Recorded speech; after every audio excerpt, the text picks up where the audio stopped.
June 20th meeting of the Ways and Means Subcommittee will now come to order. Will all please rise and salute the flag? I pledge allegiance to the flag of the United States of America and to the republic for which it stands, one nation, under God, indivisible, with liberty and justice for all.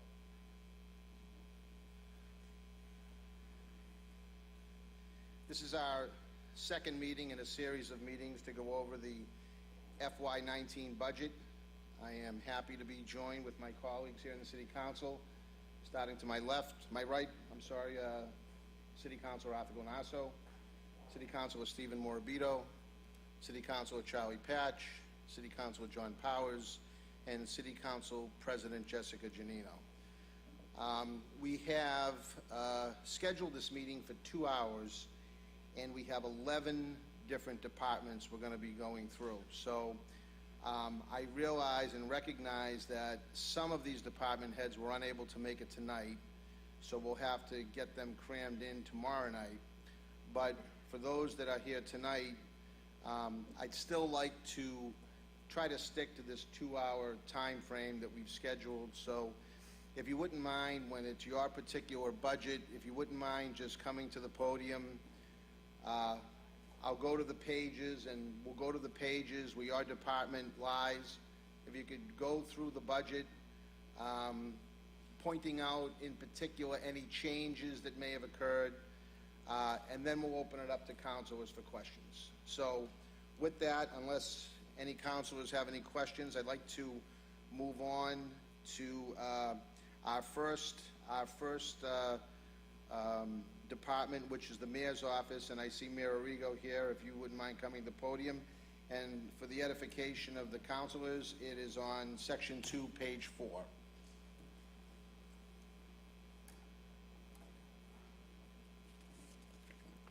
Thank you, Mr. Chairman. There are not too many changes in my budget. The one, I guess the one big difference on page 4 is that the contract negotiation reserve, the salary reserve that we had funded last year at $1.1 million is no longer included in this year's budget. Okay. Other than that, our non-payroll expenditures are level funded from last year. I apologize, no, that's not true. The contracted services are a little bit more this year. That is a consolidation from some of the Collins Center money that we had in our 311 budget that will now sit back in my budget. Okay. Pretty straightforward. Pretty straightforward. Members of the council, any questions for the mayor? Councilors, anybody? No questions. Well, there really, I mean, with the budget the way it is here, you know, it's a 4-page budget. So, you know, I think and I hope that our department heads that come before us recognize that, you know, typically what we'll be doing is we'll be asking for clarification of why certain expenditures might, or, you know, money set aside for expenditures might be increased in some way. We're not really debating at these meetings, you know, the one we had prior tonight and tomorrow, we're not recommending any cuts should there be any. We will do that on the 25th between 4 and 6. That's when we will all have had a chance to listen to the department heads and figure out where it is that they, you know, would like to see any changes if that were to come about. So, you know, personally, I don't have any questions. Seems pretty straightforward. You know, I guess if I were to ask one question, we had labor relations money in the past that was part of the mayor's office budget. Where is that funding with respect to labor relations? Where would we find that now? Like, where is that money gone? Is that in the solicitor's budget? That's in the HR budget. That's in the HR budget. So this year it's in the HR budget. From the last meeting, it was clear from in the solicitor's office we had We've had some outside legal expenses. We tried to put those in the departments where they should lie. So, for example, labor relations makes sense to be in HR. And now that we have a functioning HR department, we can put that money in that department, and that department head can manage those expenses a little bit.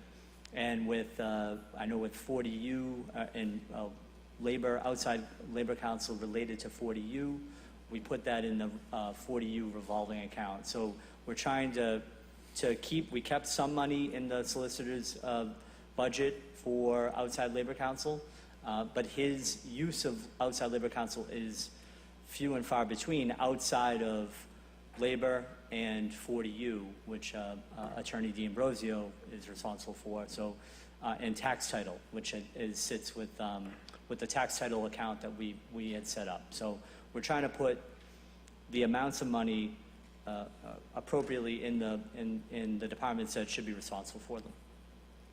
Okay. Councilor Patch. Thank you, Mr. Chairman. Yeah, I was just looking at that myself, the reserve contract negotiations, $1,100,000. Yep.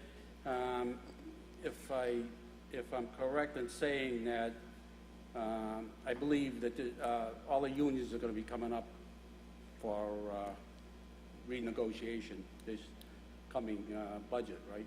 So the 1.1 was budgeted for last year, and that was for settling the contracts that we settled essentially last year.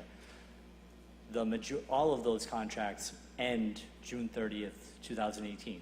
So we've actually had an initial meeting with DPW, for example.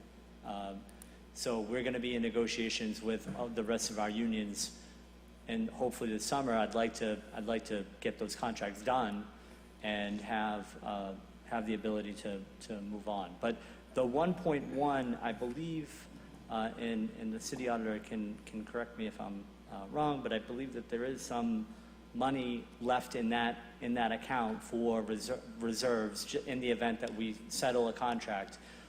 That money was really for all of the retro that we had to pay because of all the contracts that were out for a period of time. When I took office, the contracts, every single contract in the city was expired. So we had to negotiate with all the unions, and there was a lot of retro that was paid because of the fact that we hadn't had a contract. So the $1.1 million that was budgeted was to help make sure that we could pay for those retro contracts.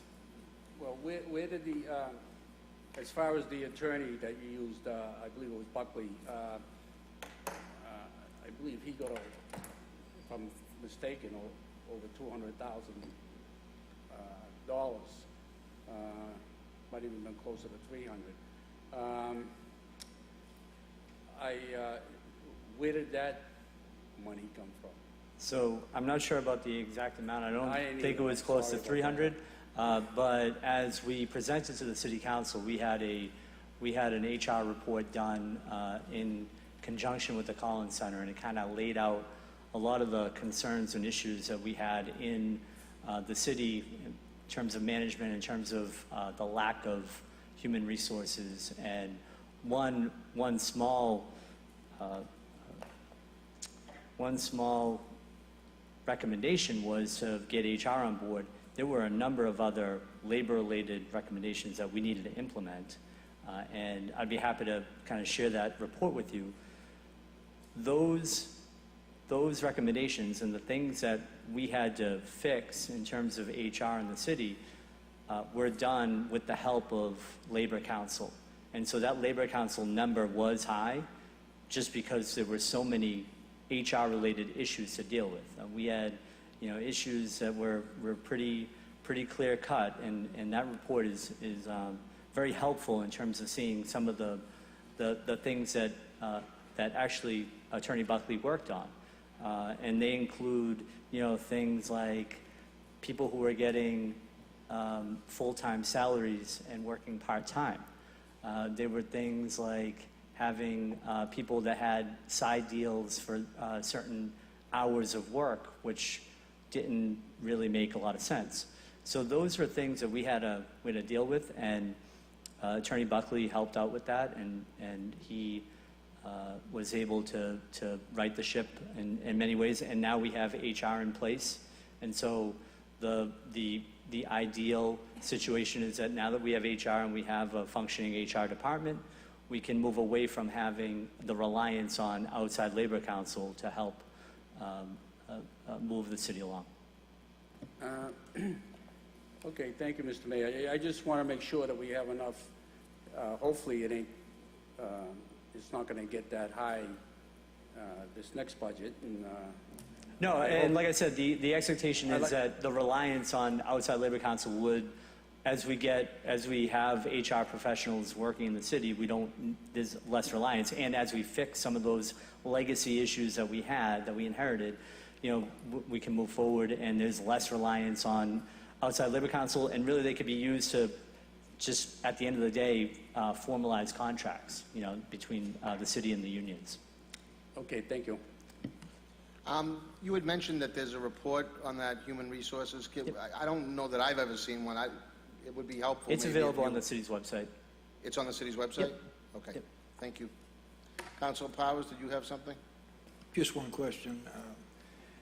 The way I'm understanding this, in other words, all contracts have been negotiated up to 6/30/2018?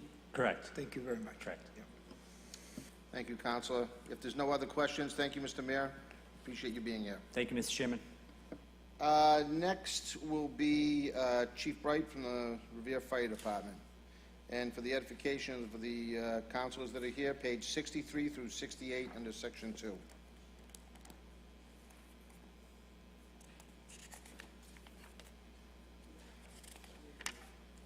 Good evening, Mr. Chairman. Thank you for being here, Chief. Very welcome.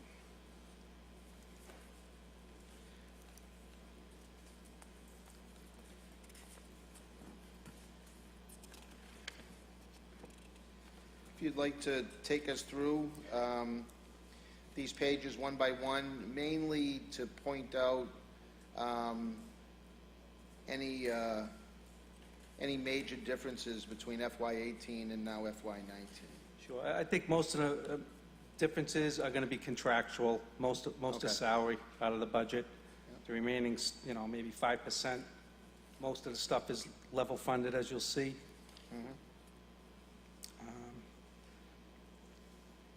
I think of note, we're going to get some more help in the office this year. We have one position being added that's been desperately needed to help out in the admin office. And I believe we put in for, and we are increasing our complement from 102 to 106 firefighters. And I'm waiting to see if we received the grant on that. We haven't received word yet, but I feel pretty confident we'll be getting that. Would that be a safer grant? Yes. Okay. And you're currently at 102. Those extra 4 are going to be conditional upon the safer grant? I think we're going to get them Okay. either way, but I believe we'll get the grant. Okay. Okay. As far as any expenditures, anything glaring that we need to know about? It doesn't appear so. No, I don't think there's really anything. Those are the most noteworthy additions, I'd say, to this budget. Okay.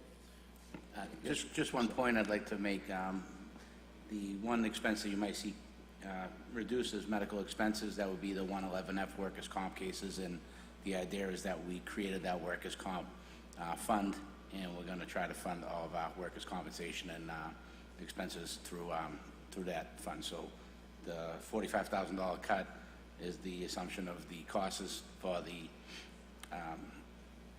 Self-insured? medical portion of the 111F injured on duty firefighters. The $10,000 remains for administrative expenses, which will be outside of that workers' compensation fund.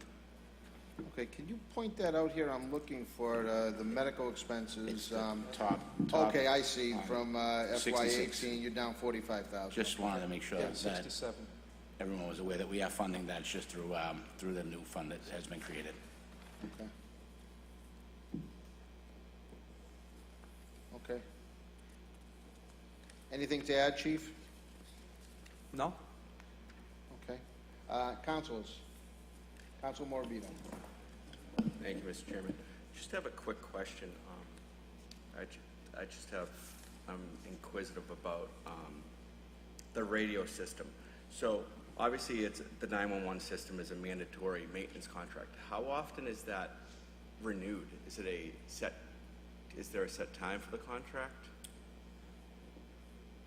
We don't run 9/11 per se. The money that's in our contract is pretty much, we have to replace a lot of, we're responsible on our end to replace a lot of equipment. Like say, for instance, we have a tower up on the central fire station.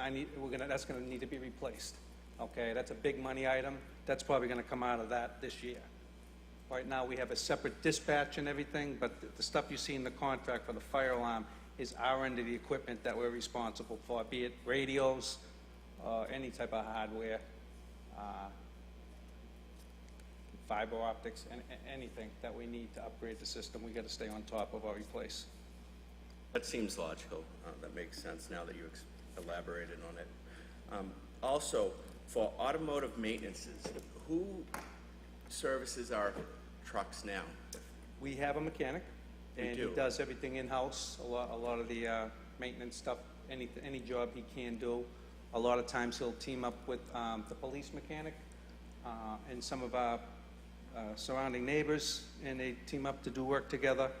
And some of the bigger jobs we need to send out. You know. Okay, that was going to be my next question. What happens if he's out or on a leave of absence, but so If the he's on police vacation, mechanic? he doesn't get a lot of vacation So the time, police because he's always mechanic- getting bothered, but however, he was out, say he had a vacation a couple of weeks ago, and if something occurs while he's on vacation, a lot of times I can call Chief Guido and use the police mechanic will help us out with a problem he can help us out with, or one of Chelsea Fire, Everett Fire, some of the surrounding communities we work closely with, and they'll help us out. So it's all done internally and Yes. it's not outsourced? Okay, excellent, thanks. Council Ganasso? Thank you, Mr. Chairman. Chief, as you're probably aware, National Grid is creating havoc within the community, and they're placing double poles everywhere. And when we had a representative for National Grid up here this past Monday evening, I said, how fast can we get those double poles removed? And as always, it's fire alarm. What can we do to assist you? I see $25,000 here. Is that for the budget for fire alarm? I believe I sent the list of the double poles we were on and affecting, and it was one. So I don't know. We've created a whole new system on Revere Street now, where they're putting these new poles in, and because to service the people of Ward 5. Right. But Ward 3 is bearing the brunt of it. We're willing to do that, but we want cooperation from the city to say, if National Grid is putting the fault and blame on fire alarm, then can I get your assurances that as soon as National Grid is out of there, fire alarm will be in there on Revere Street doing what they have to do to the new poles? I wasn't aware of what National Grid's referring to here as far as we're holding up. I've never heard anything on their end. They won't, I'm telling you, because it's a new event that's happening Whatever you now. can send me in that regard, if you can send I'm me an telling you, all email. of Revere Street, Right. and just go down Revere Street and see all these new double poles that they're placing Yeah, upon us. well, They I all mean, need to be... I haven't seen a request to do that, but if we have. No, I'm just making that just now because you're here. If the money's there, absolutely, Council, we'll take care of that. But I'm saying, forget if the money's there. I'm willing, I want to know if I can help. If the money isn't there, Yeah. this is the time to talk about it, because we will ask the mayor to put enough funding in there, because we got to rid Revere Street of those double poles. It's unsightly at best, and it's dangerous. And so a fire alarm is the culprit that's delaying the process, That double- as National Grid has told us. We contract that work out, so if we know how many poles, and we can probably There's get a several. guesstimate on that, There's 7, several. and we could probably figure out how much, and that doesn't sound like it's, They're all over Ward 3, and every pole, they're putting double poles, they're putting poles in areas where we never had a pole. I've never seen more poles. And what we're experiencing, not only the pains of having these trucks about every day, disrupting the school children going to the Parvia School, going to the Lincoln School, every day we have this chaotic, dangerous situation. I want to get rid of that as quick as possible. And now school is coming to a close. We got a great opportunity to go in there full force and clean it up before the kids get back to school late August, beginning of September. This is an opportunity we should take advantage of. I'm on board with that, And if Counselor. we need money, we can let get us it going know. this summer, I'd be more than willing to send That's great. Davco over Thank it you, and start doing it. It doesn't sound like that's something that's insurmountable. I know it isn't, but they keep faulting. Every time they come up here, they say, well, fire alarm is on there, fire alarm is on Well, there. again, this is the And that's a the blemish first to I've us heard of because that, but that's Revere. look, if we get word of what has to be done, we respond pretty quickly usually and try to, I Well, mean, we're a pretty you give responsive me the department, I would mechanic to say. do it, I'll show them each pole that has to be done. We can do I'll be that. there with them. We can I'll do pass them the tools, I don't go up the ladder, because I'm fear of height. Thank you very much, Thank you, Counselor. Mr. Chairman. Counselor Powers and Counselor Patch. Thank you, Mr. Chairman. Chief, I'm looking at one item here, and that's the overtime budget for fire. And I know what you asked for, and I know the mayor was gracious enough to increase it by, I believe, $175,000. Yes. And I'm wondering if, with that increase for $175, if in fact that will go a long way in reducing the brownouts, not just particularly in Engine 5, but all throughout the city. Because every time we have a brownout somewhere, it does affect the entire city. Yes. We've had a yes, it will definitely go to help preventing the brownouts. It's not going to prevent, we have training, we have to put something out for training. We've had a couple of pending retirements right now. We've had probably about 8 people out injured, so that's all contributed to the brownouts. We have 7 new hires starting in September, so once they go through the academy in October, that'll help, definitely. Right now, quite frankly, it's hard to hire, get enough, firefighters to work in overtime or detail, so it's hard to get the bodies to do it right now. But this stuff should be, it's being addressed this year in this budget. Each year we're trying to do it a little bit better, and this will certainly help us knock the brownouts down even further. Is it going to totally eliminate them? Are we going to spend more than that? No, we may. We're going to have to see what type of a year we have. Also including the overtime, I don't think a lot of people are aware, a lot of the community events we provide details to. I don't give us the sandcastles, the 5K road race up at the Whalen School. A week doesn't go by, I don't think, that we get a request for a detail somewhere, and that's all coming out of our overtime budget. We never had that years ago, but every year it's growing. The thing that really troubles me is, it's bad enough if Engine 5 is called out and they're, with Engine 1, Ladder 1, and Engine 4. The only thing really left covering the northeast side of the city is pumping up on North Revere and a ladder truck, which is very cumbersome, up on Broadway. That's and right. Particularly in heavy traffic and inclement weather. And the thing that troubles me now, if we have a brownout at Engine 5 and Engine 4 is covering with those other pieces, there's only a pump up in North Revere. I understand. I should say I ladder understand the 4. concern. Yeah, I do. ladder 2 rather. I have the same concern. Yeah. Only I can do. Thank you very much. Thank you, Mr. Chairman. Thank you, Counselor. Counselor Patch. Thank you, Mr. Chairman. Chief, thanks Thank you. for being here tonight. Thank you. I just got we got a list of all the names of all the employees, and I know that in the police department, the mechanic is a civilian. Yes. I remember the fire department used to be a firefighter. Is it still that? Still way? is a firefighter, yes. Rank of firefighter. All right, thank you. Yeah, you're welcome. Thank you, Counselor Patch. Any other counselors have any questions for Chief Bright? Chief, thank you for being here. We Thank you, appreciate Mr. it. Chairman. Thank you, Adrian. Appreciate it. Next up is the Revere Police Department. Chief, could you come to the podium, please? Section 2, page 56. Page 56. Good evening, Mr. Chairman. First of all, I've been the police chief for approximately a year, and it's been a very rewarding experience. The department's gone through a lot of change in the past year. We've promoted over 15 people. We've hired over 15 new officers. I've done a complete reorganization of the department. I cut out a lot of waste in the budget and tried to go through every expense account. And a lot of it was in the IT area and consolidate some of those expenses. I reorganized the shifts and the assignments, which has led to a savings in overtime. And I think we're on the right track, and I'm really looking forward to the next year. And the community will see a lot more improvements. As far as the budget goes, as everyone knows, most of it's salaries. There's one new position in there that was part of the outside report to hire a community engagement office, civilian person. I 100% agree with that. One of the first things I did was started a community service division.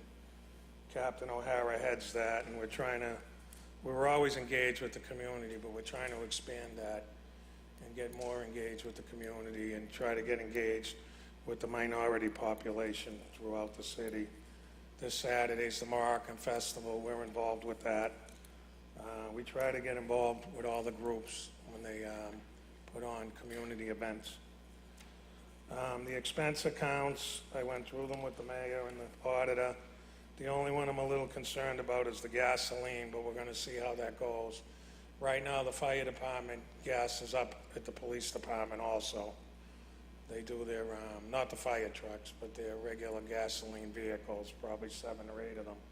It's been working out well, but obviously we'll be using more fuel than we've used in the past, so that might run a little short, it might not, depending on how much the price of fuel rises over the next year.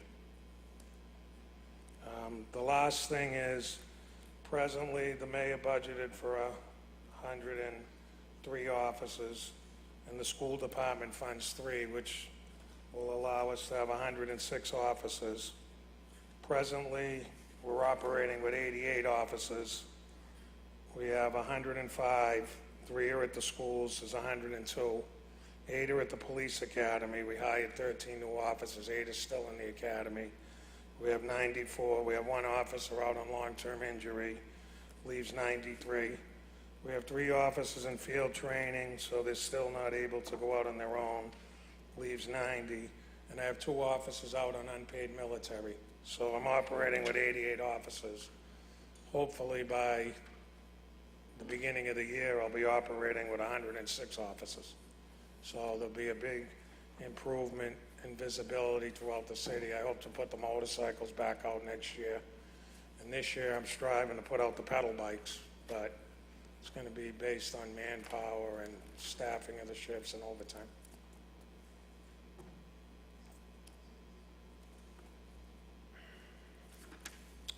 Okay, any questions from the city council? Councilor Patch. Thank you, Mr. Chairman. Thank you, Chief, for coming tonight. And I got one question for you. Being the public, the safety chairman, when that survey came back, there was going to be a lot of changes as far as contracts and ordinance. And I've held off a meeting. Right. I just, where does that stand? Let me just say this. A lot of the survey, those recommendations already started taking place when I became chief. As far as the promotions go, I spoke to the mayor. I said, we really need more police officers, not cut the rank. As you see, he filled all the promotions. So the only issue left standing is the chief's job. I don't plan on staying very long. I'd like to stay a little longer, but I will be retiring. And that'll be up to the mayor and this body to decide how they want to move forward. I told the mayor I would stay out of that.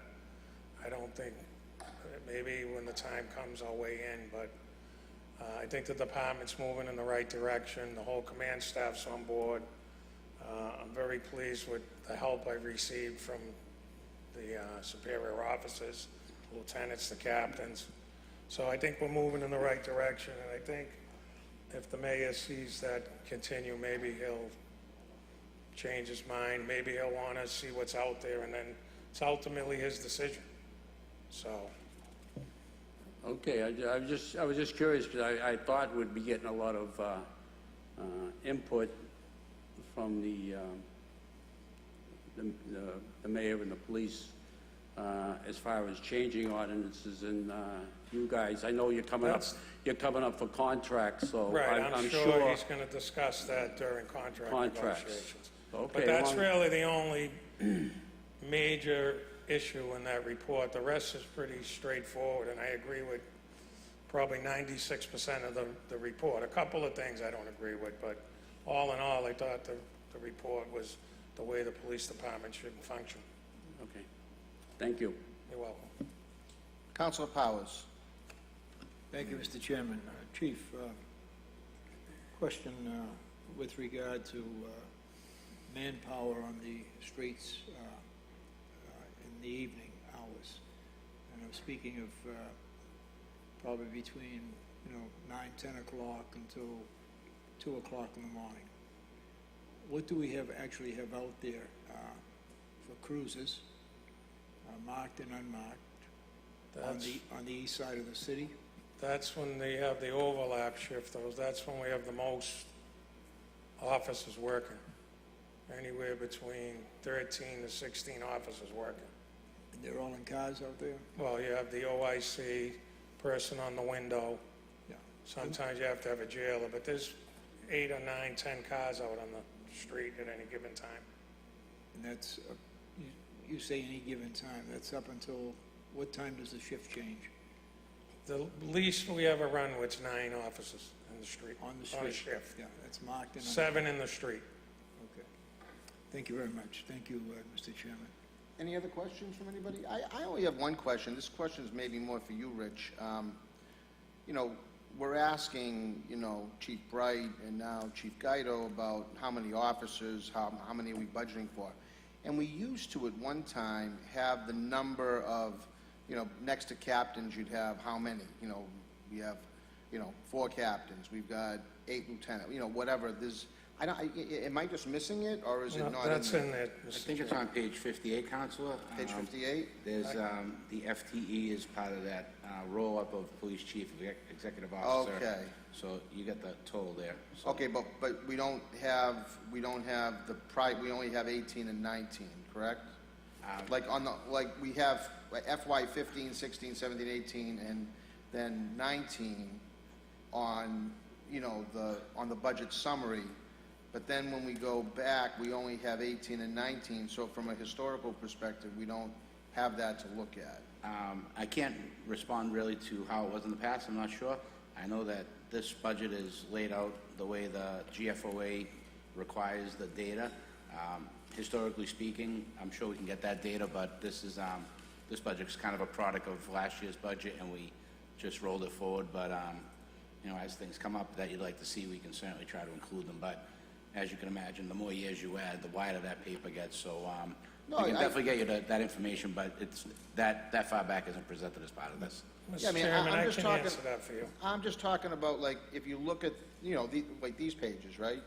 We go back to FY 15, so it's more of a historical narrative of what we're looking at. And that's all that I'm saying. I mean, it would just be good to No, be I- able to look back. I understand what you're saying. I've just, like I said, we took this template and rolled it forward, but we can certainly try to, we have these summary pages with goals, objectives, we can, statistical data, we can put in there some of that data that you'd find useful for sure. Point of information, Mr. Chairman. Yes. State your point. The auditor gave us tonight, actually, what we requested on the names of all the positions, and it's listed there, all the captains and lieutenants in their steps and all the... I appreciate that, and, Yeah. and I'd like to thank Rich for that. It was asked by several councilors last week, and I appreciate him getting us that information. What I'm talking about is not the current list. I'm talking about, you know, where they have it broken out here on page 58, you know, the FTEs and, you know, how many in each category, how many chiefs, how many executive officers, senior captains. Like, it only goes back to this past year. So I was just asking, similar to the 2 pages before, you know, where we go back to FY15 for certain things, but not for all things. That's what, but, you know, Council, maybe you can get me that information if you can. just, you know, Absolutely, no similar. problem at all. Okay. Mr. Chairman, the rank hasn't changed in years. The only change would be if the executive officer is a lieutenant versus a captain. Presently, it's a captain, so we have chief and executive officer, 3 captains, 12 lieutenants, and 17 sergeants.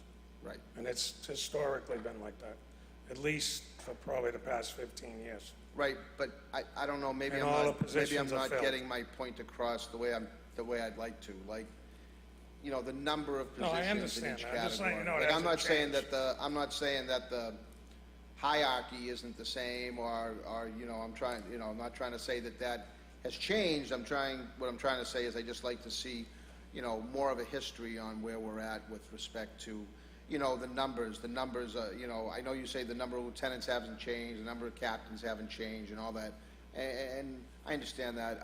I'm just saying, you know, the number of full-time employees, that's all that I'd be interested in. But that's more of a question for Rich. I can get that anyway. Okay. But unless there's no further questions for the chief, no further questions, I Chief, just thank you want for to add being one here. more thing, Mr. Chairman. I serve as the J-POC for UASI, Reverse part of UASI region, 9 cities and towns. And we share $17 million in Homeland Security money. And the cities received a lot of things through the years. And myself and Chief Bright, we try to update the equipment with UASI money and training. So we've been able to do a lot of good things with federal dollars. We've received vehicles, training. We have the SWAT team, a lot of it's funded from UASI money. The search and rescue team and the fire is funded from that. The K-9s, one of them, and the vehicles funded from that. Some of the vehicles we have, so the radios, so we've done very well as far as that goes. We're working on getting a new police fire boat. I think we'll be getting that soon with UASI money. So I just want to let the council know that we try to use grant money and other sources of income before we put it in our budget.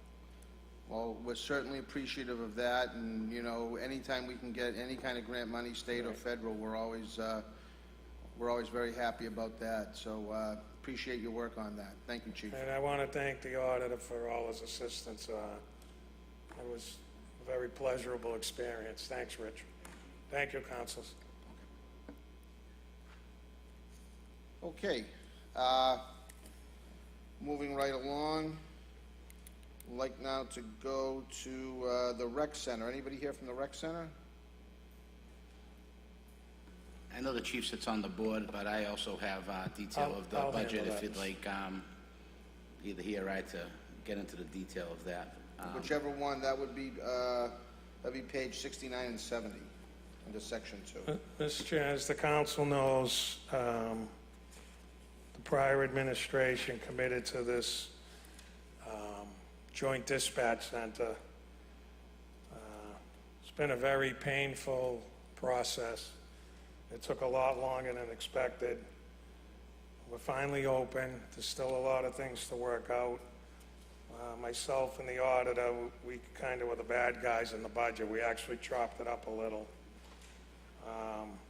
It was too high. We'll just leave it at that.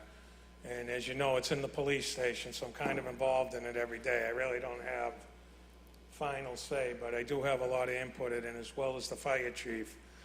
But we're still going through a lot of growing pains, and there's still some work to be done, but I think in the long run, if we get the right amount of employees and we can get it to a higher standard, I think it'll work out. We're also looking to bring another city in that will lower the costs in the future and maybe even remove it from the police station because it's causing, we kind of lost a lot of space to open up the central dispatch, space that we could use, but for now, we're working through those issues. We have, because of the central dispatch, we've got a lot of radio upgrades. We're all part of the radio system. So the council's aware, we got a state grant to do this, over $1 million, which paid for a lot of necessary upgrades and equipment, as well as build out the dispatch center. And every year, we have E911 money that's dedicated to the dispatch center. We estimated the receipts to be around $700,000. That was in 2018, so those are estimated receipts. But that money goes to supplement the costs of running the central dispatch. So the state money's all been spent, the build-out's all done, and now the costs are on the 2 communities, and hopefully we'll get a 3rd community. George Anzoni, also the financial officer, worked on this. You'll see in the budget, we built up an escrow account in here, and we set a number. So there could be money left over at the end of the year. And what was decided is when the 4th quarter payments are due from Winthrop and Revere, we would look at the budget, and if there was a surplus, we would lower the city's 4th quarter payment and use the surplus in the budget and lower the payment. But we didn't want to run short because we had to make an assessment for both communities. So we needed an actual budget that was on the safe side. Especially, it would have been a lot harder for Winthrop to appropriate extra money because they're a town versus we're a city, and I don't know if they would have a town meeting. So we erred on the side of caution. Thank you very much, Chief. Any questions on the rec center? Councilor Patch. Thank you, Mr. Chairman. I know, Chief, I remember the old system, and I thought it worked very well. And it was a lot cheaper. And a lot cheaper. It's getting to be, might be more expensive. And from what I see, very expensive. And I know the original deal was good, like if Chelsea was supposed to be involved and they dropped out at the last minute.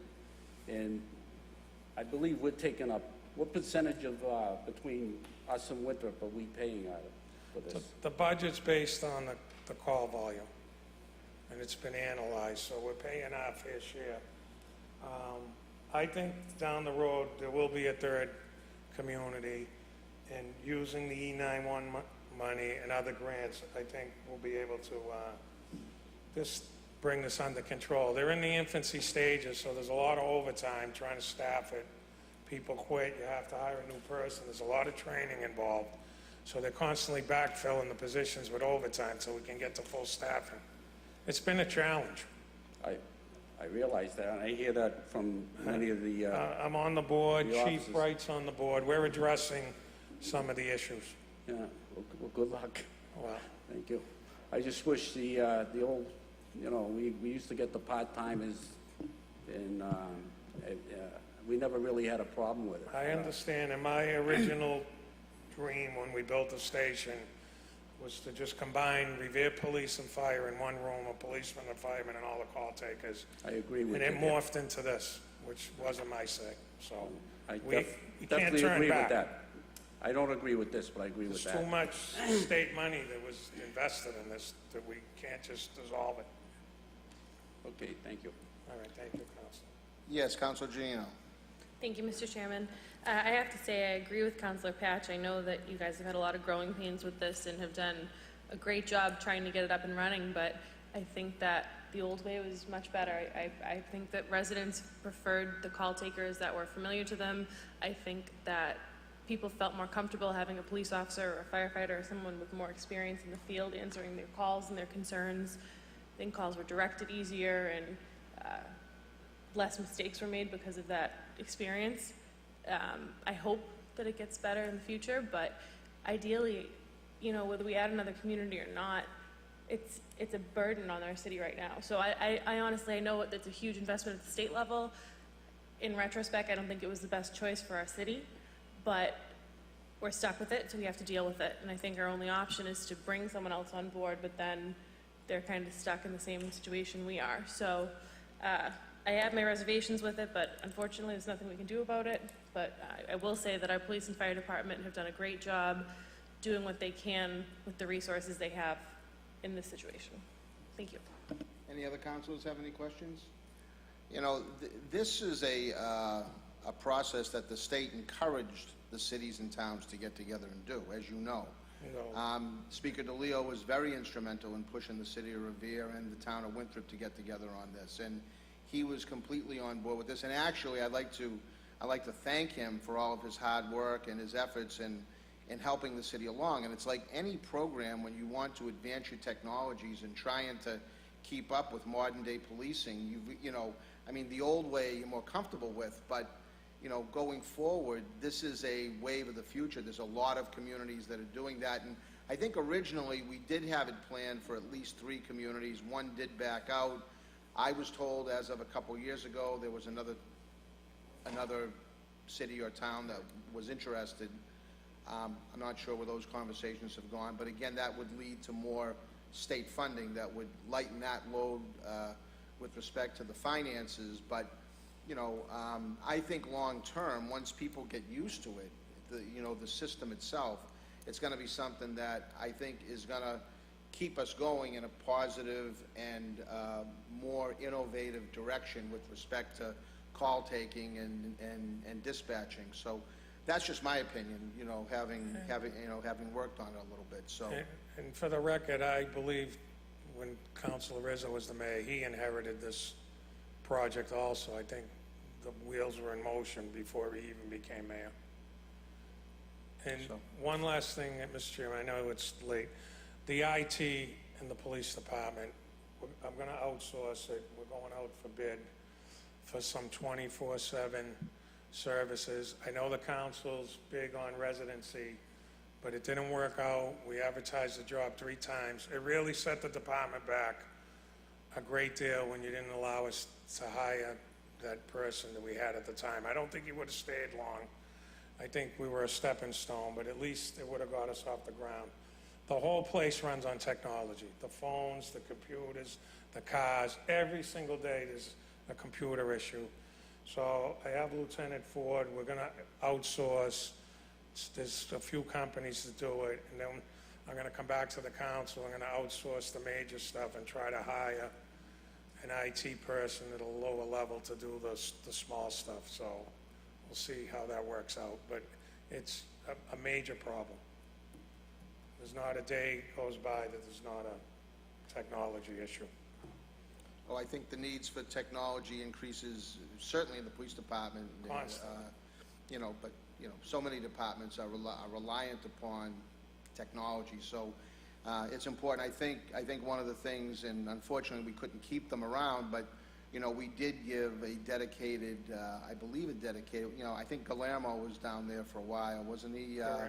And then he left. I don't know where he wound up going, but I believe he left, and I don't know if they brought anybody in after him, but you know, definitely there was a need to, you know, get somebody in there other than, you know, Captain Ford, Lieutenant Ford, Captain Ford, you know, for him, you know, to be doing it on his own. And, you know, people knock the captain, but he started out, you know, 15 years ago, technology wasn't what it is today.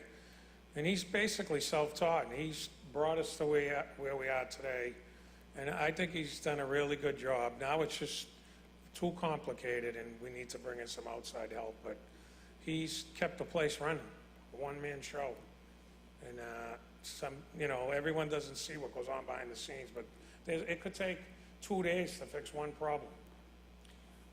I totally it's- agree with that. I mean, my, you know, from a personal perspective, my small company, we have an outsourced IT company that is 24/7.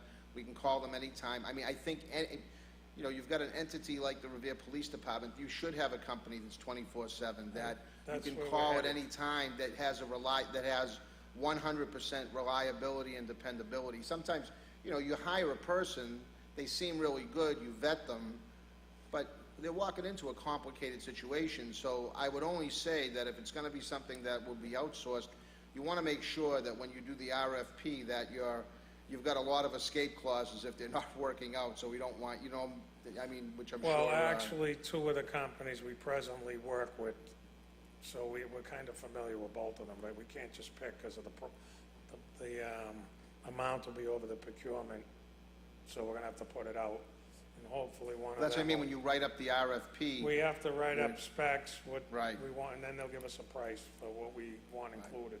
Right. So we're working on that now. Thank you, Council. Okay, thank you very much. That'll do it, unless anyone has any further questions about the, you know, I had said the rec center, and my apologies for that. This is the Regional Emergency Communications Center, not the Park and Rec Department, for the edification of anybody who may be watching or part of this meeting. Okay, next up, George Anzoni was not able to be here, so he'll be carried over to tomorrow. We have auditing, which would be Rich Viscay, pages 16 through 18 under Section 2. Counsel, if I may make a suggestion, since I'm going to be here all night, and I know the superintendent's here, she's welcome to take my spot and go at the end. Okay. I don't want to mess with the order, but I know I'm going to be here, so I have no problem going in at the end. Okay, then why don't we go back, the school department budget was slated, as we all know, for Tuesday, June 12th. But we have the superintendent here with us tonight. So, Dr. Kelly, if you wouldn't mind, school department, it's got its own tab down here, Revere Public Schools. So we just go to Section 3. Dr. Thank you Kelly? very much. And Rich, thank you for your generosity. I really appreciate it. It is a school night, so I have to get home and get to bed. And I want to thank the council for your patience. We were tied up in contract negotiations last week. When I anticipated that I'd be here, we were feeling like we were making some progress, and we're fortunate to come to a tentative agreement with the city's largest union, the teachers, at that meeting. So I appreciate your patience in having me come this week. So you have the report on the school department budget. We have had a good-sized increase in our budget this year over last year, and if you look at it longitudinally, you'll see that in the last 4 years, we've increased quite a bit. About a third of our budget comes from the city, and 2/3 comes from state and grant funding, state and federal grant funding, and other funds that we work very hard at procuring ourselves. But you'll see that in the last 4 years, our state funding has increased by about 20%, and our municipal funding has increased by about 10%. And those increases, I know, sound like a lot, but when you consider the fact that we have 500 more students in the district, over 500 more students in the district than we did just 3 years ago, that's why you see that funding going up. It's a function of the foundation budget, which is required by state law for how municipalities in the state spend on schools. We're very quickly approaching the $100 million dollar number for our total budget, and this year some of those increased funds we were able to use to restore some of the positions we lost in the last few years due to the change in budgeting at the state level for economically disadvantaged students, and we talked about that, I think, last year and the year before. So I'm very pleased to say that we're able to restore 19 teaching positions this year. We added on an additional school nurse to help with the increased enrollment, and we are actually adding one administrator at the high school. So there'll now be, right now we have a structure that is a principal, a deputy principal, and 4 assistant principals. That will increase to 5 assistant principals, and we are focusing that extra position on our freshman academy, where we're seeing a lot of kids struggle in making the transition from 8th grade to 9th grade, and hoping to reduce retentions and student failures at that rate by adding that administrative position. Outside of those expenses, the budget is pretty much the same as it was last year. We see routine increases where necessary for utilities and the building functions where we anticipate about a 3% raise every year. Everything else is fairly stable. We were able to pull back some funding on a number of different contracts we have with different vendors. By negotiating better contracts, we were able to save some money on a variety of different line items, including our building maintenance contracts, our building cleaning with the cleaning companies, which saved a substantial amount of money for the district and the city. So I think that's a pretty good summary. Thank you, Dr. Kelly. Any questions? Council Morbido? Thank you, Mr. Chairman. Thank you for being here, Dr. Kelly. So the state sets the standard based on their formula of how much a city must spend, right? That's right. So are we at net spending right now? We are actually at net spending. We actually have, for the last number of years, made significant efforts to carry forward some funding from year to year. So our numbers come out above net school spending because we save that carry forward money in case of a rainy day. And, you know, it's exactly that situation we found ourselves in 3 years ago when our budget was cut by over $2 million at a time that we had 350 new kids in the district and we're expecting a $2 million increase. But we were able to use the carry forward funding to get us through those hard times and manage to get by with no layoffs. So with that practice in place, we've actually been spending a little bit more than net school spending requirements each year for the last several. Now, the law allows you to carry forward 5%. They do, correct? that's right. What percentage are we carrying over? As close to 5% as we can get. Excellent. Yeah. That's good. That's a nice cushion. It sounds like a lot more than it is in reality, but yeah, It's better than not having it. absolutely. Yeah, it's been good fiscal management on the part of Matt Cruz and my predecessor, Paul Dakin, that put that routine in place, and it's really served us well. Thank you, and thank you for the job, the great job you do in your whole school system, all the principals, the teachers. I think collectively, our school system is looked upon in a positive light, so. Yeah. Thank you. That's very nice. Thank you, Council. Council Guanasso? Mr. Chairman, it's because of Dr. Kelly that we have this increase in population in our school children, because she's created such wonderful atmosphere for the kids to learn, and certainly has collected a tremendous amount of talented people to serve as teachers. And we, as a council, we should take pride in the fact that we have allowed ourselves to go forward and put these foundations of good use and put these buildings that we've created to enjoy, our school children to enjoy. But we are really concerned about, and what I'm concerned about is, and we all know back when Paul Revere School was initially approved, the night we approved it, we knew we were 50 students shy of what the mark should have been, and we were left with the alternative, do it or you don't get funding. You know, that was a desperation act. A couple of, most of the council at that time was pretty much taken back by the fact that that was kind of the approach that was given, but was the only alternative we had.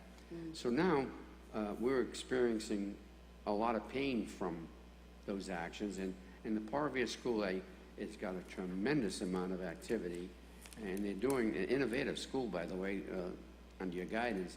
You're doing a great job, and it's the kids are coming out of there brighter and smarter than ever, and it's a testimony to you and your staff. But we're reaching a crunch point where we have to come up with some sort of alternatives to decrease the population of our school children. And I don't think the answer is stop building and stuff like that. I mean, that's the outcry of a lot of people that don't really have the knowledge about how it works. I mean, not every building has a lot of children. And I don't know what to say, but how we can work best with you, I want you to have at least through me, and I can talk with my colleagues, or you can reach the chair of Ways and Means, whatever we need to do to make it more comfortable for you, we want to do that. But just recently, this past week, I got lambasted on the air conditioning not occurring. Now here, I'm a Ward 3 counselor. I'm like 1800th in line to make the approval of the air conditioning, but yet I got lambasted over social media for the school children suffering during the warm days that we've had. Now, back then, Bob Hass, myself, and Charlie Patch were at a meeting, and we said, we'll do everything we can. We were at a building meeting for a new playground. We said, yeah, we'll do anything we can to help. But that's not our call, you know? And That's so, at the Lincoln School that you're at the referring to? Lincoln Yeah. School, yeah. And they don't have air conditioning per se, and I understand that there's a very costly situation why it's not going throughout the whole building, and why the alternative is to put these units in wall. I understand that, and they said to it was very, very costly to do that. And we are still moving forward with that project. We actually, I was talking to Kyle Svensson the other day about we're trying to work with the city to get some identification of funds that have been allocated. One of our challenges is that the electrical system in the Lincoln School is not sufficient to support an AC system. So we have been in touch with National Grid, though, and we're working with them, and we've got about $1.2 million worth of work we need to do with them, which will then put us in a position that we can put AC in the buildings, and it will actually cost less.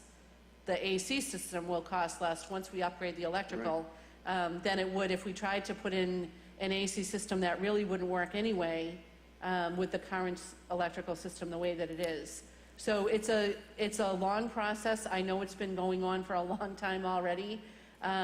It's just one of these things that does take a lot of time. And the short-term fix that we've put in place is the portable AC units that we have there for the first month of the school year and the last month of the school year. We've had one day so far that's been oppressive, and so we've been very lucky in that regard. I think that when we were all in school, we must have been a little bit more resilient, because I never had air conditioning in any school that I attended. Well, But Dr. Kelly, can we, now that the school year's come to a close pretty much, can we at least address this right on early September, when the kids go back to school? Because historically, the last several years, September has been warmer than June. So can we have the Lincoln staff or someone draft up a letter, a memo to the parents telling them the things that are happening and are in place, and we're working on a solution so the kids don't have to bear the brunt of this? Because the unsaid word is hurtful, because people don't think any action is being taken. And you've already stated to me more than I knew about the electrical system. I knew of it, but I didn't know it was in place, and you were working with the National Grid to correct it. So if the parents are made aware of this, I think all this rhetoric and this nonsense of alarming the whole world via social media ends. Right. You tell the truth, you tell them exactly what's taking place, and we go from there. Yep, we can absolutely do that. I appreciate that, Dr. Thank Kelly. you, Counselor. Thank I you, Mr. appreciate Chairman. it. Thank you, Dr. Kelly. Anyone else have any questions? Counselor Powers? Thank you, Mr. Chairman. Dr. Kelly, what is the current enrollment in the system right now? So right now we have just under 8,000 students. We're at about 7,890 in district, and then that doesn't include a handful of kids or the early childhood kids that we have in our AC programs. Can you tell me how much that has increased in the past 2 years? So in the past I have the number for the past 3 years in my head, it's just over 500. In the last 2 years, it's about 380. Yeah, no, the 500 number, I mean, so what you're saying to me is there are 500 more children we're servicing right now in the district than we were 3 years ago? That's correct, yep. Okay. I know that several years ago, the city council authorized a bond authorization of, I think it was approximately $2 million at the time to do something with the old McKinley School. I believe that's correct. Is there any consideration of that happening right now with regard to the increasing the space in our school system. We haven't looked at using the McKinley as a school again, primarily because one of the reasons we needed to build the new Hill School was because the McKinley building, it was in such disrepair and wasn't really functional as a school with the cafetorium on the 3rd floor, no elevator, no handicap accessibility. A number of the classrooms were in the basement level, which was problematic with some building porousness, if you will, flooding and things like that. So when we think about all of the reasons that we didn't want to have kids in the McKinley building that forced us to build the Hill School, it's one of the things that we look at when we hope that that would be a last recourse. And I think that the kind of updates and repairs that building would need would far exceed the $2 million that was allocated. I think the planning at that time was that that would become a mixed-use building and that the city and the school department would both put some funding into upgrading the building and using it partially as a school, but also having some city services move into that building. And one of the stumbling blocks that we hit was that in order to have city services there, the building would need to be made handicap accessible. And that alone would cost a whole lot of money that I don't think either the city or the school department was situated to spend at that time.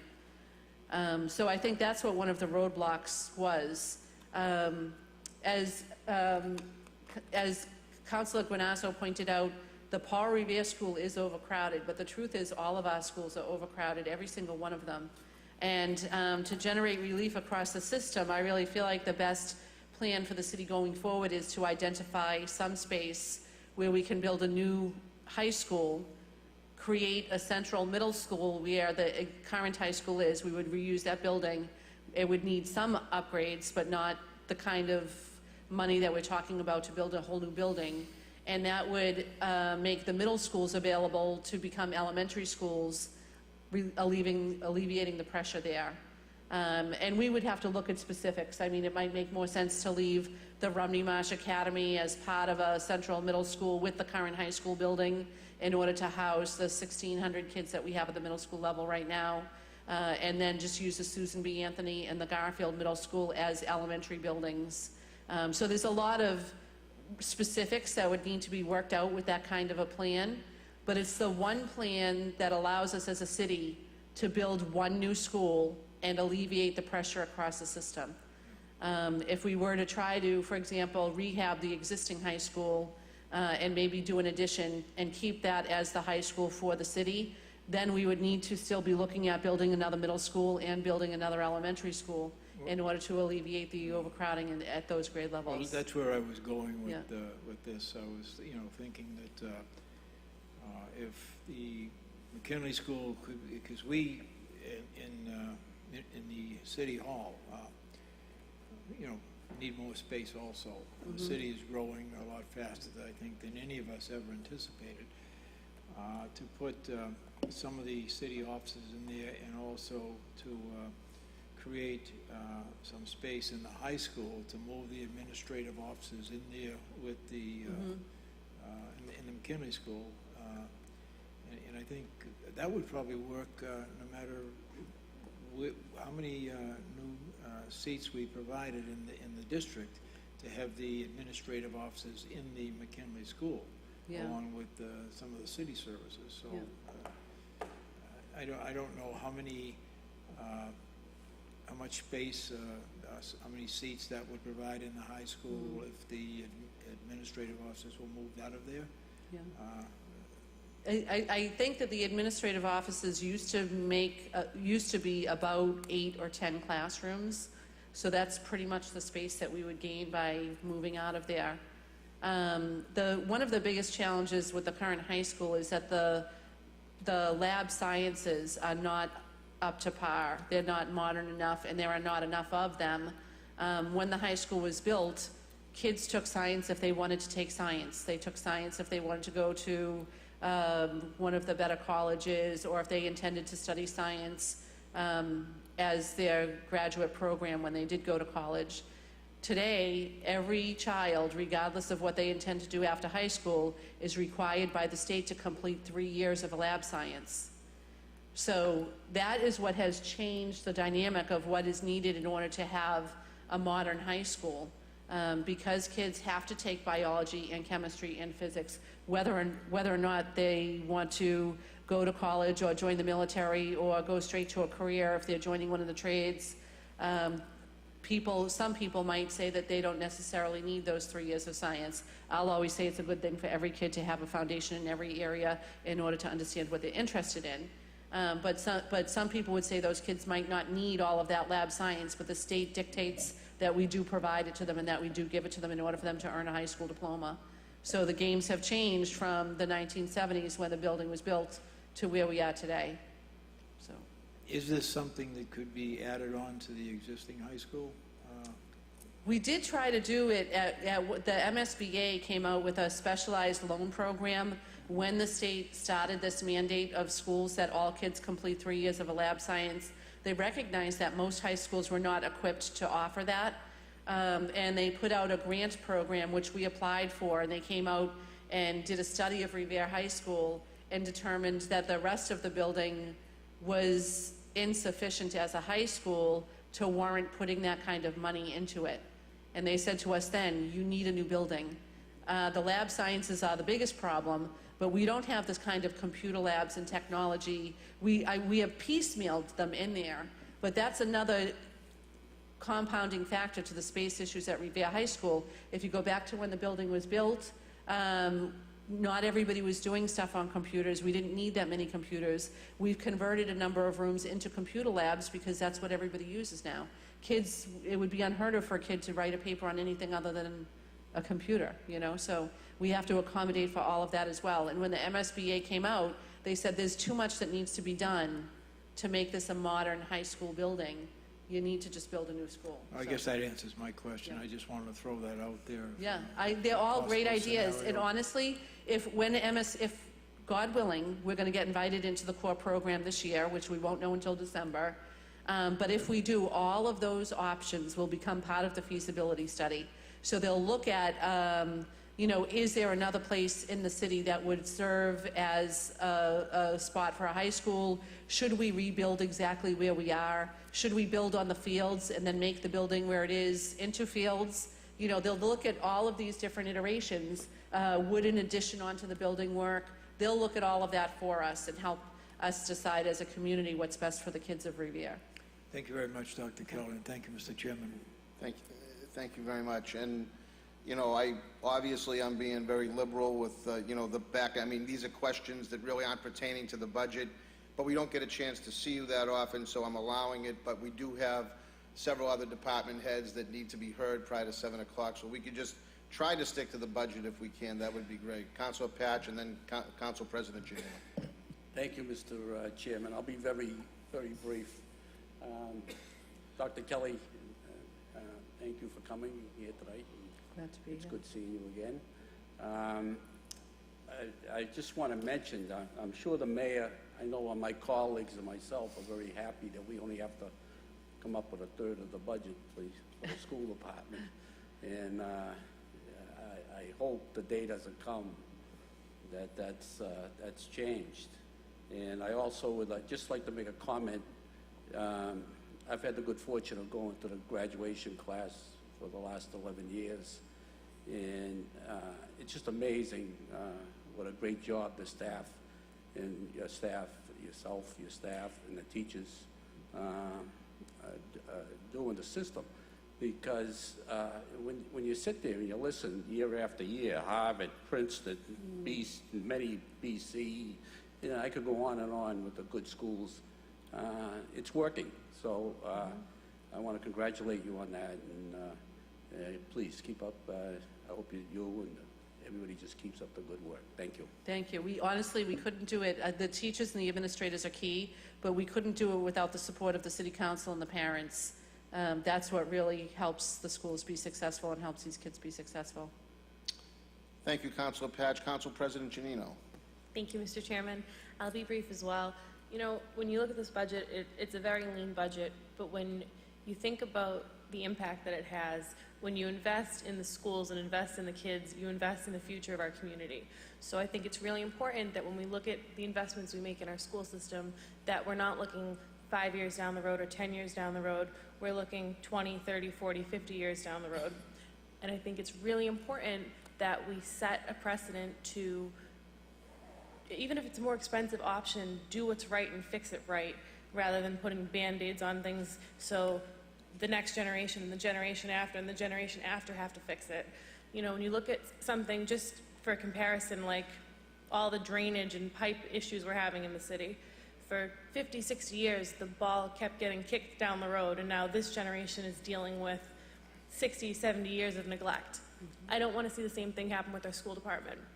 So I think that if we take the time to look at it instead of just rushing to build something just for the sake of building it, and making a really educated decision on what's going to be the best option for this city for the next 20, 30, 40 years, that's our best bet. So if it takes a little bit longer and it takes a little bit more money, you're going to get a much better result. So I'm happy to support anything to help our school systems. I'm a product of the school system, and I hope to see many more up here someday. Thank you. Thank you very much. Any other counselors wishing to be heard?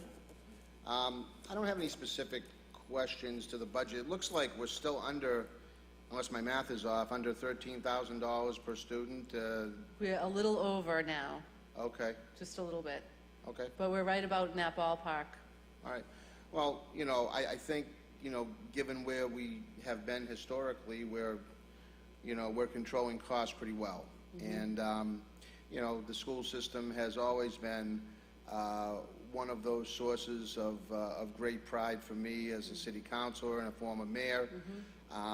You know, we're doing a great job. When you think of how we stack up next to other communities who should be doing so much better than us, and we see how we pair up with them, it's really amazing, and especially given the challenges that we have. I mean, I think we've got over 80% of our kids on either free or reduced lunch, so they come from socioeconomic circumstances that our neighboring communities, some of them anyway, don't have to struggle with. Our ESL students, I mean, you know, the job that the teachers do, the administrators do, to get these kids through and then send them off to such great colleges is really great to see and great to watch. And we have been innovative. I know that I'm not sure where we're at. I think that grant through Sally Mae. Nellie Mae, yeah. Nellie Mae, sorry. Nellie Mae has that expired? Or? It was supposed to expire this year at the end of 17-18 school year, and they wanted to encourage us to continue that work, so they gave us a continuation grant. It's not as big as the past grants were, but it's still $750,000 for next year to focus on teacher professional development and ways to sustain the work that we've been doing beyond the grant period. So that was really exciting. It's not something they often do, but they saw the promise at Revere High School and wanted to make sure that work continued. So was there an assessment done by Nellie Mae after that yielded any positive results for, I think we were being used as a barometer for other school districts and, to see what we were doing so they could pass that knowledge on to those other districts. Have they come back? I mean, obviously they've given more money, so they must have been satisfied with what they saw. Have you received anything formally? We haven't received anything formally, but they had contracted with EDC, which is another educational company, to come in and do an audit of the grant in the school and see where the really strong points were. And they are working on that summary report, but I know that Nellie Mae had a copy of that already, which informed their decisions on which school districts they were going to continue funding. So it's a positive indication. There's certainly still more work to do. At the high school and at all of our schools, there are things that we can be better at, and we're working with parents and with students to identify those things and figure out how to get better at them. So it's good. Well, thank you, Dr. Kelly. I appreciate you making it up here tonight. To be honest with you, I wasn't aware that you were going to be here tonight, so I'm glad that you were. We were able to have a lot of discussion. I know a lot of it wasn't centralized around the budget, and as often is the case with the school department budget, the city council doesn't go and tear apart each line item. That's left to the school committee and yourself. Yeah. You know, it was great to have the opportunity for counselors to ask questions, you know, that, you know, sometimes you think about, but if we're never sitting in front of you or having the chance to talk to you about it, then, you know, it just kind of lingers on and lingers on. So I'm glad you were able to answer a lot of those questions. Sure, anytime. Thank you so much. Much Thanks for having me. appreciated. And if I Thank you. could give one more bit of thanks, over the last few years, I mentioned the economically disadvantaged challenge that we've been facing with our budget. Speaker DeLeo's office has been unbelievable in helping us with that, and he's helping us again this year. So this will be the third year in a row that he's given us the funding that we needed to close the gap on that aspect. So I really did want to just thank Speaker DeLeo and his staff for all of their hard work on our behalf. That's a great shout out, and I don't think, you know, we'll feel it.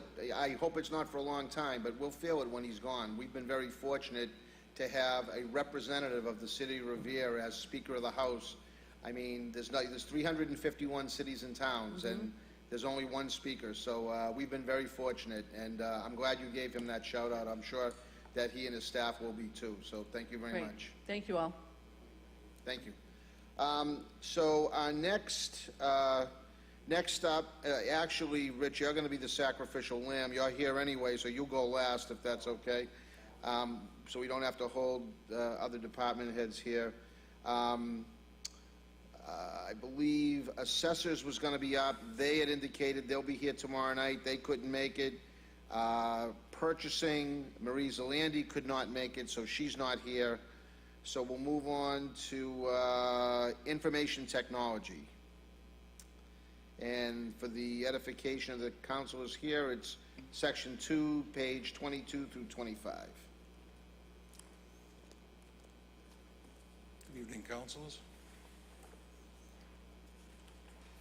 IT budget for this year, it's up, it's actually, it has not increased, it's been cut a bit. We're trying to migrate a lot of our servers, which are 10 years or older, to a cloud-based system, so the city does no longer have to maintain hardware.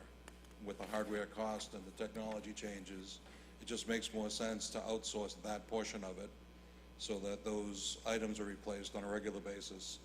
The city in the past has not really invested heavily in IT hardware. So a lot of our items are pretty much beyond their exceeded life. They've reached it and passed it, and they're pretty much getting ready to be put out to pasture. So this is a slow migration, but it's a steady migration. Currently have our email outsourced, our office presentation for 2016 office products are all outsourced as well. So the city is trying to address the technology that we need to keep in place and actually promote new technologies and upgrade them at the same time. Any questions from the councilors here? Any questions? Councilor Gonasso. Every time I need Glenn, he's right by my side. I have a hard time with that. And I'll be up to see you shortly, so I have to treat him good tonight. Thank you, Glenn, for what you do for the city. No Thank problem. you. Anytime. Any other councilors have any questions for Glenn? Councilor Patch? Mr. Chairman, I have to also agree with my Councilor Gonasso. Glenn, I don't know what I'd do without you. Thanks for all your help No problem, anytime. with that city email. I really appreciate it. Thank you. We'll get it. Other councilors? I really don't have, Glenn, I wish I had something for you. I really don't. I've always said you're like a one-arm paper hanger up there. I mean, you know, we had brought in some assistants and they got shifted around to different departments, and so you've been holding it all together. I'm glad that, you know, technology is getting faster and better, and so hopefully we're able to, you know, all the cloud-based technologies that are out there now, we're able to take advantage of those, and hopefully that's going to help make it a little easier for you instead of running around, crawling underneath desks and removing servers and other hardware. So, you know, you do a great job. All the compliment, but my assistant is definitely stepped up. He's taken on more responsibilities, and he's working out well. No, fantastic, fantastic. Well, I didn't literally mean a one-arm paper hanger, although you were up until 4 or 5 true, years right, ago. right, So, right. but yeah, you do a great job, and just keep up the good work. Thank you.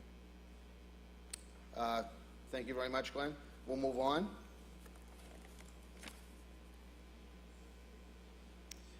Okay.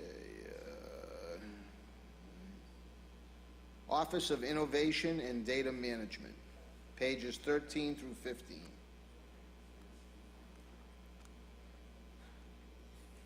Good evening, Mr. Chairman, councilors. If I may, Sure.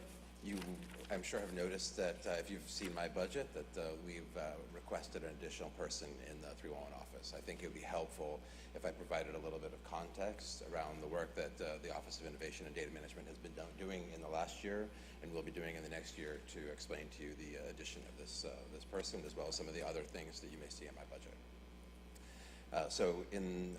I'm sure most of you know that the main role for Office of Innovation and Data Management has been the 311 system.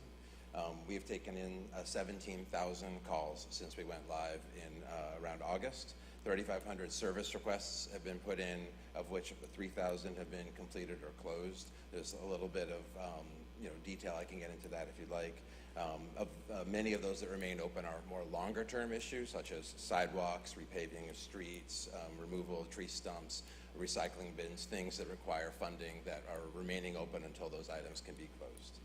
So far, it's been pretty remarkable to get 17,000 calls, given that we've had very little marketing campaign that our office has done so far. I think in the coming year, you're going to see us out a little bit more, and there'll be an increase in our usage.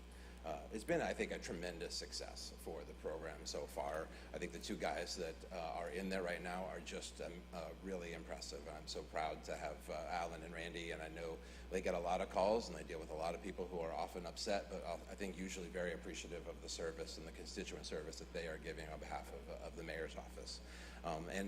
Between the two of them and myself, we've also built, I think, a really strong relationship with much of city staff. We sit down with the DPW director every week to go over open work orders in his system, questions that are complicated, things that are coming up along the way. We sit down and we talk with ISD a lot. Those are the two main departments that I'd say 95% of the requests that we put in the system are ISD and DPW, and we're working really hard to get those done. And one of the side benefits, or maybe one of the main benefits of the 311 system is how it's going to impact if you saw the news today about the rat extermination work that we're doing. 311 was able to provide 260 rat reports of various types, whether it's dead rats, live rats, rats in dumpsters, rats on private property, public property, that actually allowed us to really focus in on where there are geographic areas of rat concentrations. And so that's really helping guide us and the work that we're going to be doing in the extermination program that the mayor announced today. So that's kind of a quick synopsis on 311. Some of the other things that my office has been really involved with, we're now 4 months into the e-permitting process for the building department, which was a long and very difficult implementation. It took many months of meeting with the building department and the software company, and we had a fantastic consultant from the Collins Center, an ISD expert who helped us along the way. Unfortunately, we've lost that ISD expert to the Baker administration, so that's going to put a little bit more onus on me as we move e-permitting from the building side to the health side. You've also, many may have seen that e-permitting is already at DPW for driveway permits, street opening permits, as well as the fire permits in the fire department. In addition to those things and other things that my office has done, we've overhauled the DPW work order system. So now the workers in the field are actually tagging the work orders, both receiving them and tagging them in the streets from mobile devices, which I think has been tremendously successful and gives a much better account of the product that they're delivering to the city. That same product is going to help us do things like asset management, so that we know how many times a hydrant has been fixed or other kinds of assets out there. In addition to the asset management, we're going to be doing inventory control as well as preventative maintenance programs within that system. So I think that's many of the things we're going to be working on. in the future. And coming up this coming year, two of the key initiatives that I'm working for in FY19 is a document management system. So that's going to be really trying to eliminate a lot of our paper files and put it into a scanning and archiving and searchable database that staff is going to be able to use across the city. We have a state grant to help us implement that, so that's going to be one major thing that I'm working closely with IT on, as well as we're looking at the website, which is out of date, and I think we're going to be looking at some updates on the website. So those are kind of some of the highlights of the stuff that I'm working on, that my office has been working on.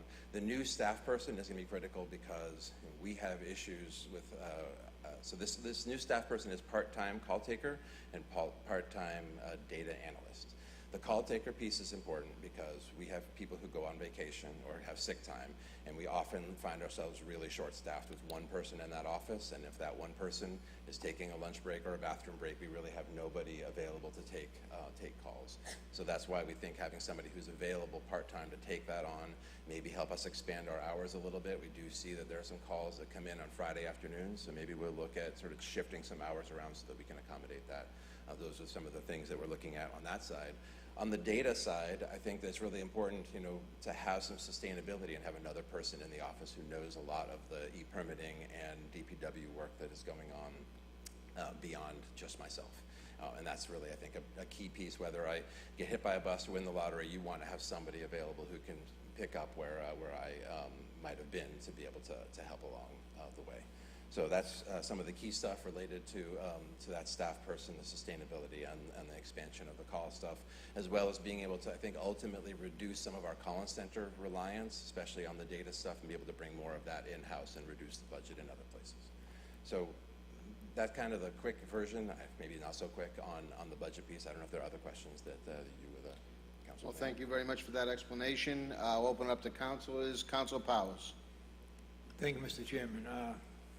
It's not so much a question. I have a comment that, as you know, Mr. Cantor, I was in your office earlier this evening, and I requested copies of all of the service reports that I had submitted to the 311 system, and I'm going through them, and I can see that the majority of them have been completed, and I think that's that means a lot, particularly where we have an understaffed DPW right now. Not everything can get done overnight, but the first one I looked at was for a family down at 191 North Shore Road. They had a water break down there, and for 5 or 6 months, nothing had happened down there. I wasn't aware of it, and the people that had the water break weren't aware of the 311 system, and I called it in, and within a week I got a call back from the constituent thanking me for the speedy service and on the repair that was done down there. So yeah, I think once people get to familiarize themselves with the 311 system, it'll be a positive thing for the city, and I think the other part of it, and the thing that I think is most important, is that we have a track record, not a track record, but a record of all requests that go in and what the disposition of those requests has been. And I know that if there's something there that hasn't been done for, let's say, 2 or 3 months, and we get a reason for it, and we try to address that. Yeah. So again, once again, I think it's very positive. Thank you, Mr. Chairman. Thank you very much, Councilor Guanasso. Thank you, Mr. Chairman. I certainly can applaud 311. I've been a nuisance this past week, and every time the person on the other end of the phone answers graciously and effectively and professionally, and when I get the follow-up text, it's word for word of what I described. And I just this evening, I made one on the way up here, and it's word for word what I described to the taker of the call, and that's amazing. So I applaud you for that, and it's effective. Now, if we get these things to, we get enough people power to help do all the things. Just me, myself, I made over 6 calls this week to 311. That's just one person. Imagine throughout the whole city, it's got to be quite an impact. It is. 17,000 calls is a lot of calls. And I think you are correct in saying that the city doesn't shut down at 12:15 on a Friday. We keep going. And fortunately, some of the smart people in our community take out the nails and the hammers, and the ladders come 16 minutes past 12 on a Friday. They start repairing their roads and stuff, and they have all the builders come in. And that's very alarming. So we need people after hours to service these calls Yeah, in many departments. I and appreciate that. help us out with some of the relief that the people of our community want. They want this service, and they deserve it. So through your efforts and 311, it's working. Thank you. Thank you, Ruben. Thank you, Thank you, Mr. Chairman. Counselor. Any other counselors have any questions? Well, the budget's pretty straightforward. I want to thank you for your work. And, Mr. Chairman, I stayed for this. I just want to express how important I think 311's been. A lot of the service calls are for the police. I get direct emails on every single one of them, what the outcome was, if it's still an ongoing problem. And it's made a big difference. In the past, people would call, the shifts would change, things would get lost in the shuffle.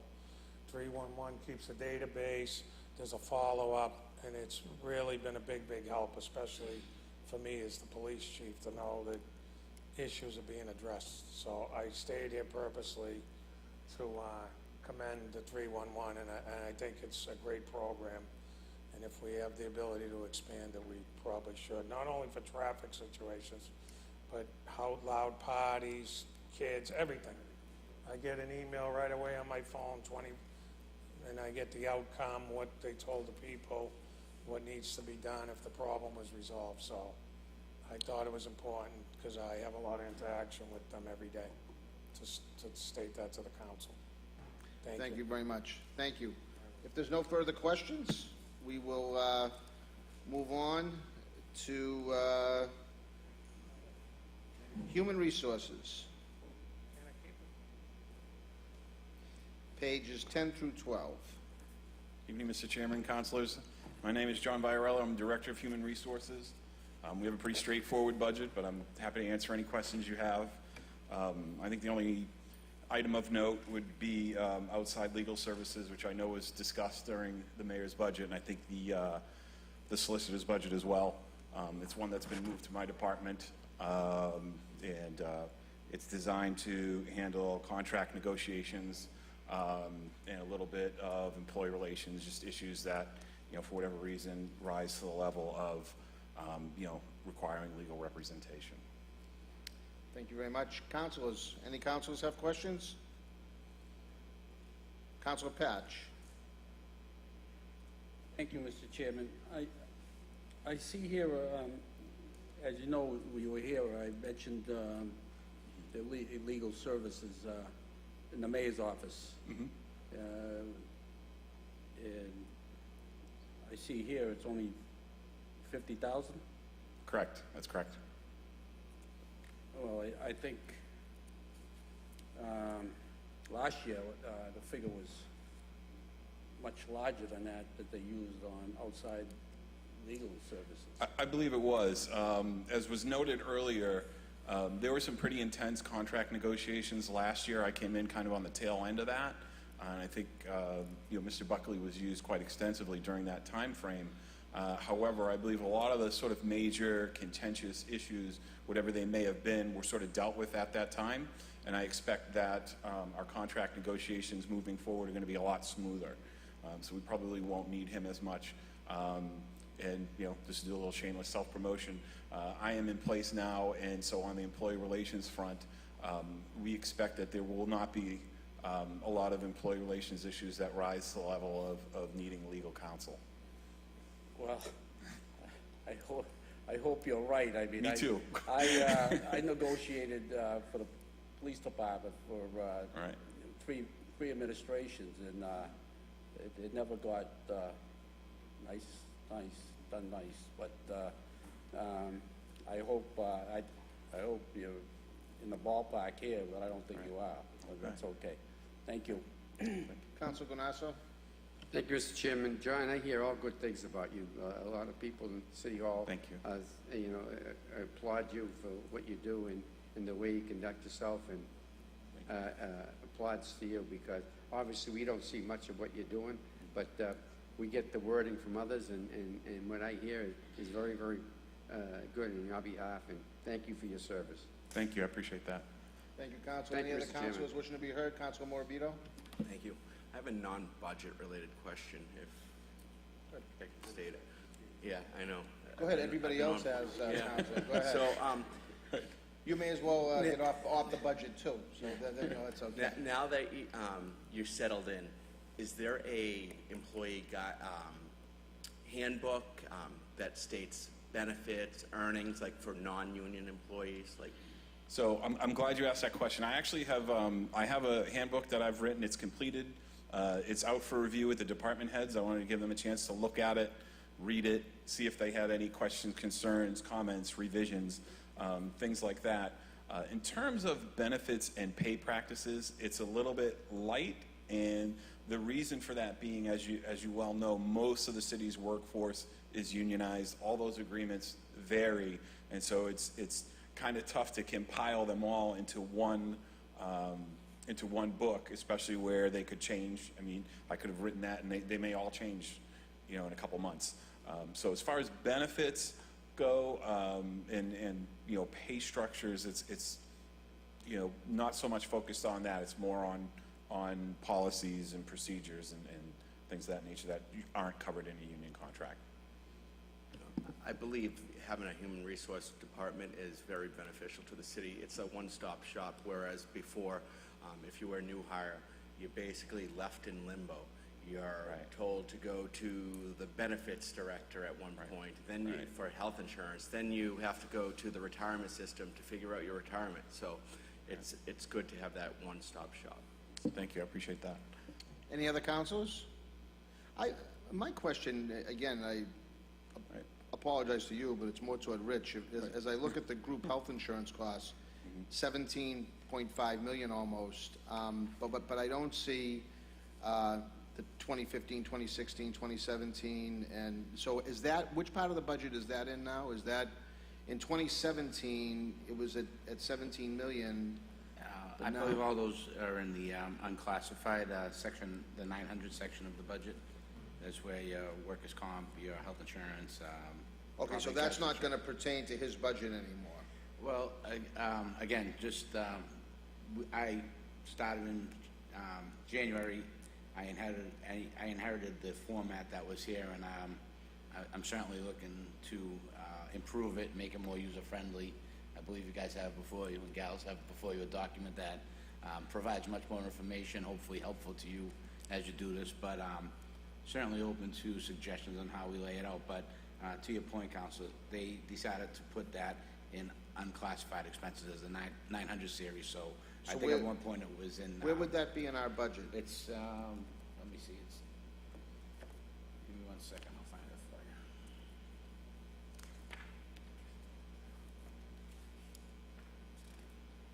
It'd be on page 2-133. 133? Okay.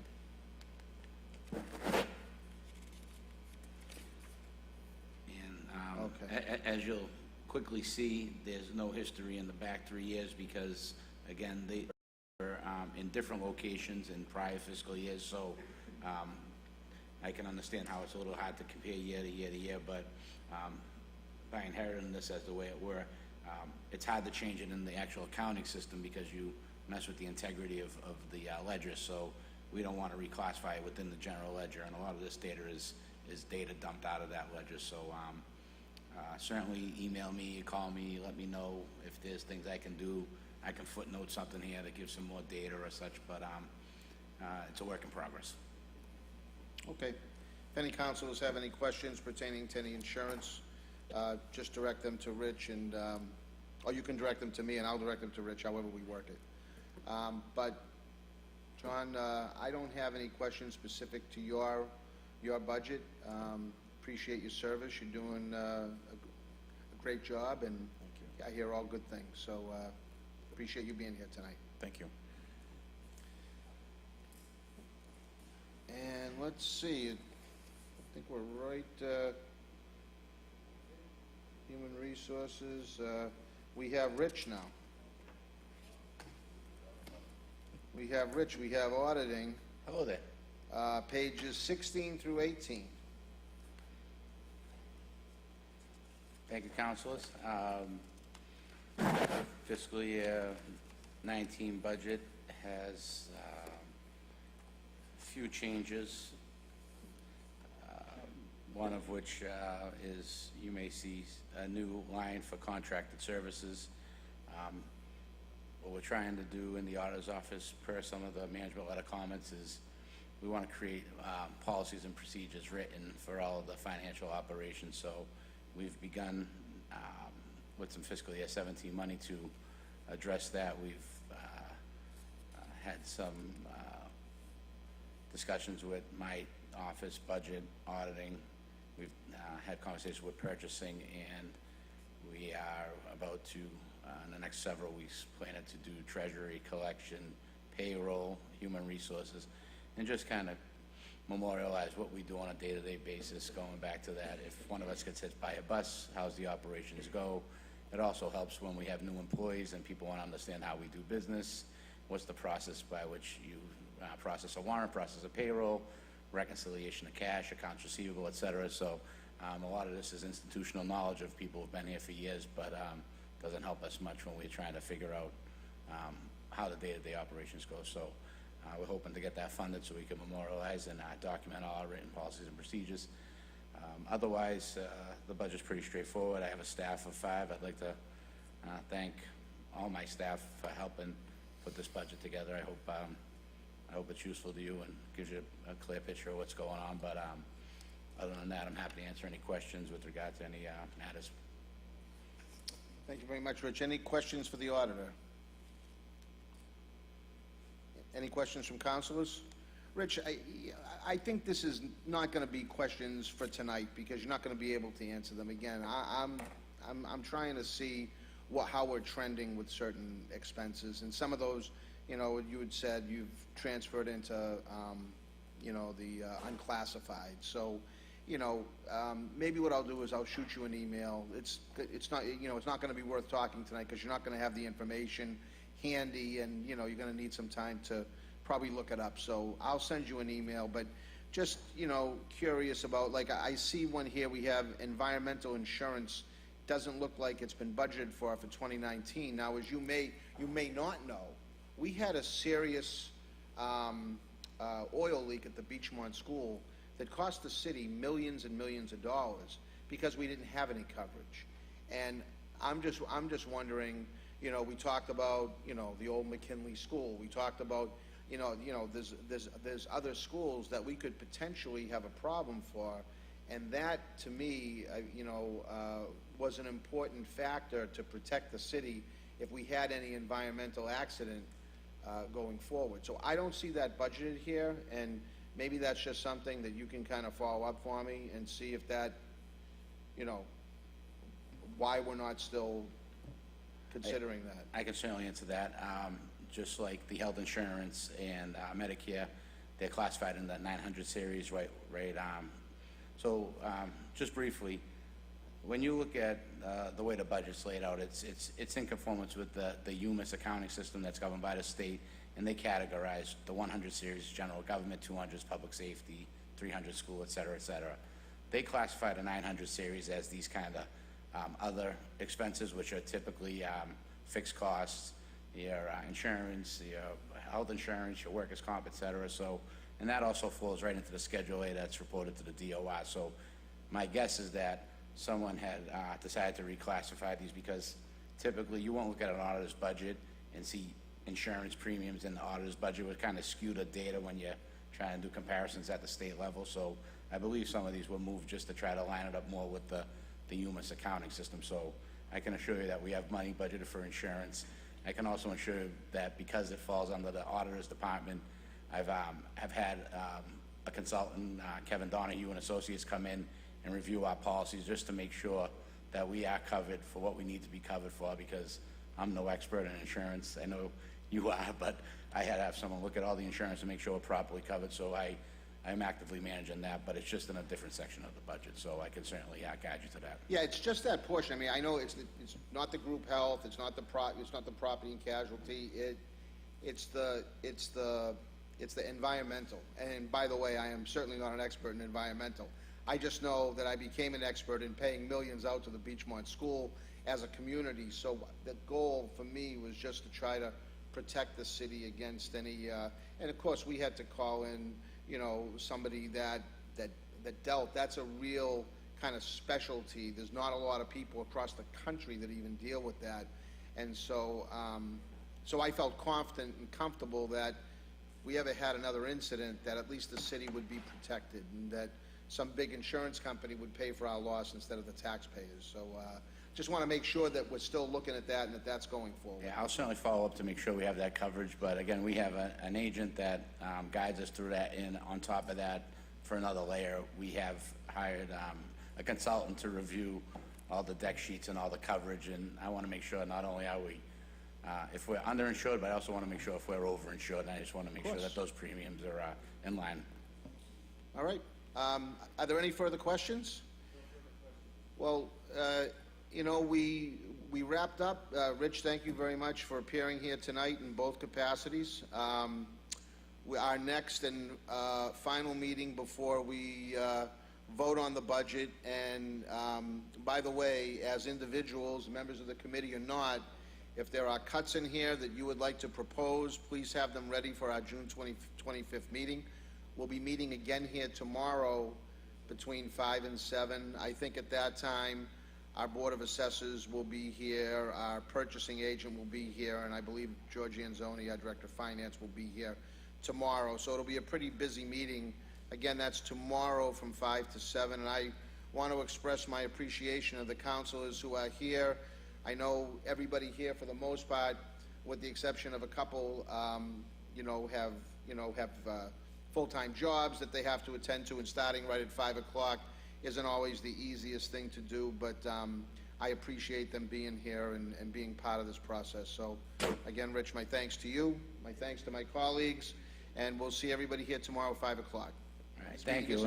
And I'll just mention that, again, if it's helpful, feel free to email me, anybody, if you have any questions, anything you need for the budgets. I will be here tomorrow night, I will be here Monday night, and happy to help any way I could. Thank you very much. Thank you very much. This meeting's adjourned until tomorrow night, 5 p.m.